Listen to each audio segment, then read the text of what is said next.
Welcome everyone to my first Destiny 2 video. Not only is it my first Destiny 2 video, but it's the first video ever on my channel. So I just want to give a big thanks to everyone who's here watching with me. As a fan of Destiny 2 since its release in 2014, one of the most enjoyable experiences is to speculate about upcoming content, and to feel that hype build. So that's what we're going to do in this video. I don't want to talk too much about specific story beats like how we'll obtain our darkness subclasses. Blythe already has a great video on the subject that you should go check out. I personally want to discuss locations, vendors, and environments. With the release of Beyond Light, we will see some of our current destinations being added to the Destiny content vault. As we can see, Io, Titan, Mercury, Mars, and Leviathan are being added to the DCV. As mentioned in the Beyond Light reveal stream, the DCV doesn't exist just to shelve old content, but also to bring back favorite content from both Destiny 1 and Destiny 2. With the release of Beyond Light in Season 12, we will see the return of the Cosmodrome. It won't be until Season 13 that we will see the entirety of the Cosmodrome as we remember it from Destiny 1. But with it being added to Destiny 2, there are some interesting questions that we can ask. One difference between destinations in D1 versus destinations in D2 is the existence of planetary vendors. With the return of the Cosmodrome, I fully expect to see the return of spin metal, and with that, a place to spend the excess spin metal at.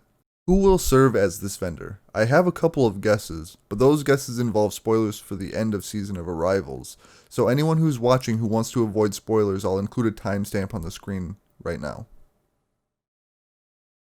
At the end of Season of Arrivals, we will have a quest to evacuate the vendors on the planets heading to the DCV. While Asher, Mir, Sloan, and Brother Vance have somewhat ambiguous fates, Anna seems to escape Mars, and not only that, but she and her ghost are able to partially download Rasputin into an engram. It seems that their plan is to upload Rasputin into an exo chassis. Now I'm sure you can see where I'm going with this. I think it's possible that Rasputin becomes a Cosmodrome vendor. Now for some, this may seem like a random connection, but check out this clip from the Warmind campaign. You two clear a path while I try to find a way into Clovis Bray. We've encountered war mines before, but Ikora said Rasputin was trapped on Earth. Rasputin is capable of operating across multiple systems simultaneously. So all those times the Vanguard was trying to talk to him in the Cosmodrome. They were engaging fragments of Rasputin left behind after the collapse, but his core mind was always here.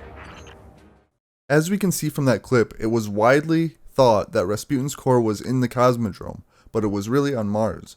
Now Mars will not be safe, and what's left of Rasputin would be in an Exo. I definitely think Bungie could pay homage to those old ideas by making the new Exo Rasputin the vendor in the Cosmodrome. My second guess is that Anna could be the Cosmodrome vendor. She will no longer be on Mars, and therefore we don't know where she'll be when Beyond Light drops. I do believe she still has potential to be the Hunter Vanguard eventually. This is one of the main reasons I'm not entirely on board with her being the vendor. With my vendor speculation out of the way, the next question I have regarding the Cosmodrome is if there will be an in-game reason as to why we can't access the entire thing. Either Bungie has no in-game explanation, or they tie it to some sort of community or player action. I could see the latter being used as seasonal content. If that's the case, then Season 12 content will at least partially involve the Cosmodrome, and I could see our seasonal efforts contributing to unlocking the rest of the area as we head into Season 13. Making it a part of the seasonal content will help make the Cosmodrome a hotspot for the season, and offer a more engaging reason as to why it's closed off compared to saying, well, nothing at all. As to how they will incorporate the opening of the closed off areas into the seasonal content, I don't really know. Well, that's enough of the Cosmodrome for now. Next I want to discuss the brand new destination Europa. Although there isn't much to speculate about here, as the information we have is too ambiguous or too obvious. For example, I could speculate on who the vendor for Europa will be, but I'm sure most people would agree that it will likely be the Exo Stranger. Aside from her, I don't really even have another guess. I both want to and expect to see Siva show up in Beyond Light. Bungie has teased the presence of Golden Age exotics on Europa, so it seems likely that there would be Golden Age tech beneath the ice as well. To reinforce my theory, let's take a look at a couple frames from the gameplay trailer that would indicate the presence of Siva.